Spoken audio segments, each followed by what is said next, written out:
Sabyinyo Silverback Lodge celebrates 10 years since the lodge was officially opened by the President of Rwanda, Paul Kagame, and the achievements made throughout the years. It was conceived and is operated by the Governor's Camp Collection in partnership with the African Wildlife Foundation and the International Gorilla Conservation Program, with the aim of improving the local community lives and direct support gorillas conservation through the revenue generated. This particular property, Sabyinyo, has been open for just over 10 years, and it is a community-owned lodge designed to support high-end gorilla tourism and community conservation. So revenues generated by the lodge go into a community trust called SACOLA, which actually owns the lodge, and SACOLA uses those revenues for community development and community support work. The motivation for working through a community trust like SACOLA was very clear. Rwanda has extremely high population density. There is a lot of pressure on the Volcanoes National Park. The mountain gorilla was and still is on the critically endangered list, and all signs pointed towards this being the right way to go. To have a partnership between a community-owned lodge and a professional tourism operator, one generating revenues for the other that drove community development and supported conservation, and it's been a very successful model. SACOLA is a non-government organization that was created in 2004 by different stakeholders in partnership with the government of Rwanda. It has so far achieved a lot of things with regards to our mission of conserving the Volcanoes National Park and improving livelihoods of communities living in the surroundings of the park.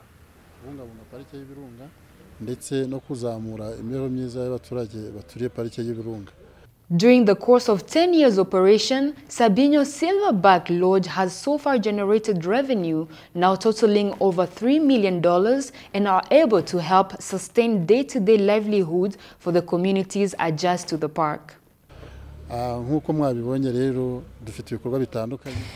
As you have seen, we conducted different activities, and some of them have been launched today. There is the water project, which involves supplying water to communities. We also have another project to distribute chicken in the area we operate in.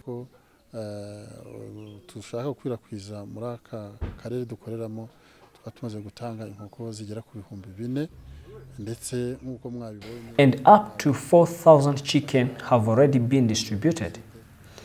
In addition to that, we support widows who survived the 1994 genocide against the Tutsi. We built houses for them and provided all equipment.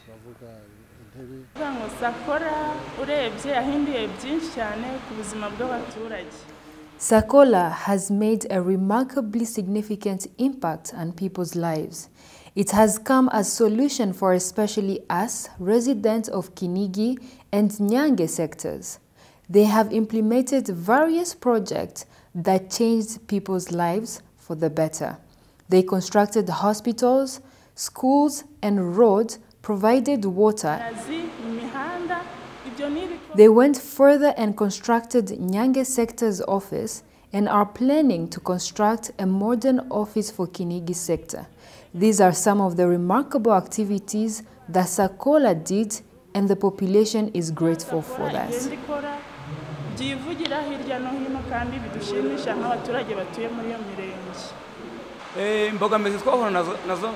We used to face various challenges, especially in educating our children.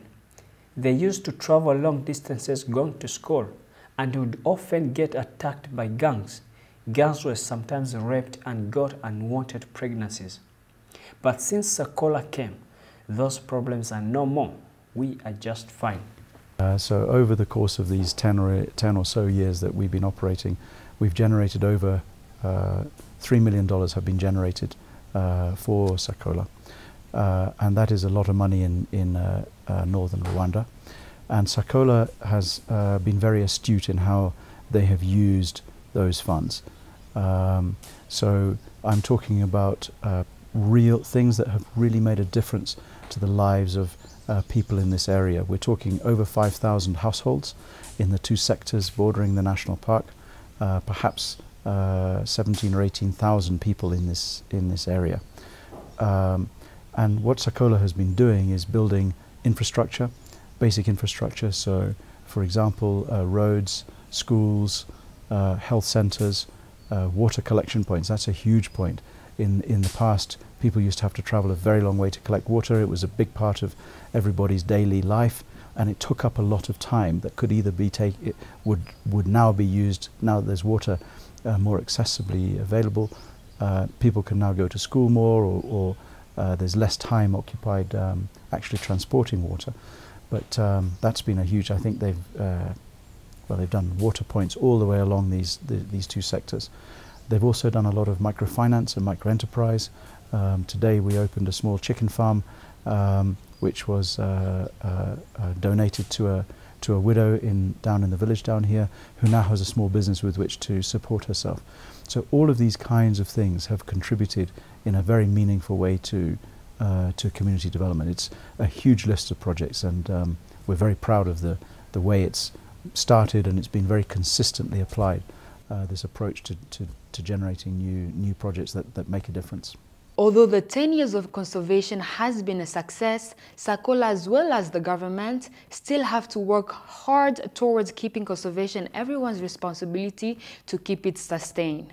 Conservation is very important because everything involves conservation, especially the good life that we need to live. Conservation is the basement, is the foundation of a good life that a human being needs.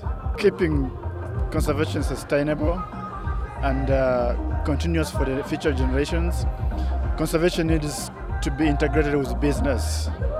And conservation is everyone's responsibility, like our Excellency recently stated it.